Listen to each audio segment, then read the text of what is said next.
आज मैं एक छठ मैया का अभी भादव महीना आने वाला है, छठ मैया के कहानी सुनाने को जा रही हूँ। अच्छा लगेगा तो कमेंट करके ज़रूर बताना। एक राजा रहन, एक रानी रहन। उनके शादी के 12 साल बीत गया। उनका एको औलाद उनके नाय पैदा भैन। और ऐसे राजा रानी बहुत चिंतित रहत रहन कि आगे वंश कैसे चले। तो फिर सोचत फिर एक दिन जब भादव महीना आया तो छठ पूजा होत रही एक तालाब पे। छठ के पूजा सब औरतें छठ के पूजा करत रहीन। तो रानी जाए के खड़ी भईन वहाँ कहिन, हे छठ माता, हमरो गोद भर दा, हमहू के एक खे बालक दई दे, हमहू तहार पूजा करब। तो ऐसे रोवत नहीं खड़ी के और सब औरतें अपन पूजा करत नहीं। तो रोई के छठ पूजा हो गया। सब औरतें अपने घरे चली गईं, रानी भी अपने महल में आई गईं।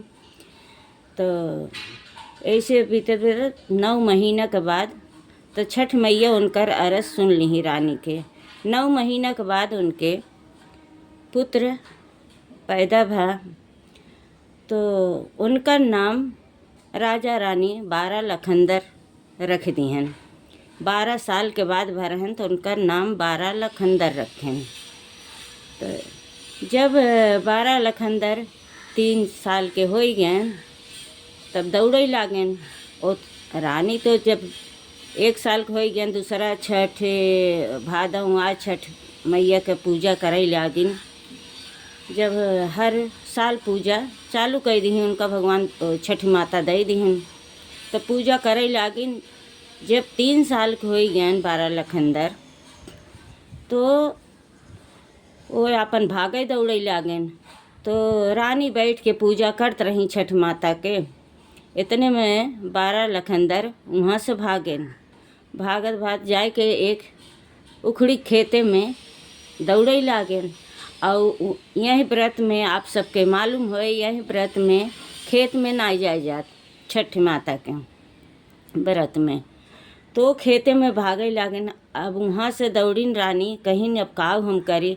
तो है अपन साड़ी फाड़ के हर कदम पे रखे लागिन हुई। साड़ी पर से अपने चलत रही, अपने पैर के नीचे रख लें, फिर भागें, अपने पैर के नीचे रख लें, फिर भागें रानी।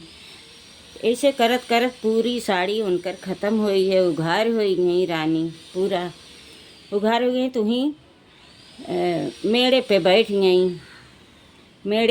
गई कहीं जा छठ मैया ऐसन हमका तू दीहू कि परेशान कह देहन 12 लखनदर, अब हम कुछ नहीं कह सके। रोवे लागी नहीं बैठ के। फिर छठ मैया उनका बोलिन कि जा 12 लखनदर के मतलब मन में डाल दीहिन कि जा अपने माई के गोद में बैठा। तब 12 लखनदर आए के उनके रानी के गोद में बैठन। रानी कहीं, हे छठ मैया, जैसे तू हमका जुड़वाऊ, जैसे तू हमका दीहू, वैसे सबकर को ये गोद भरा, सबका जुड़वावा। बोला छठ मैया की जय।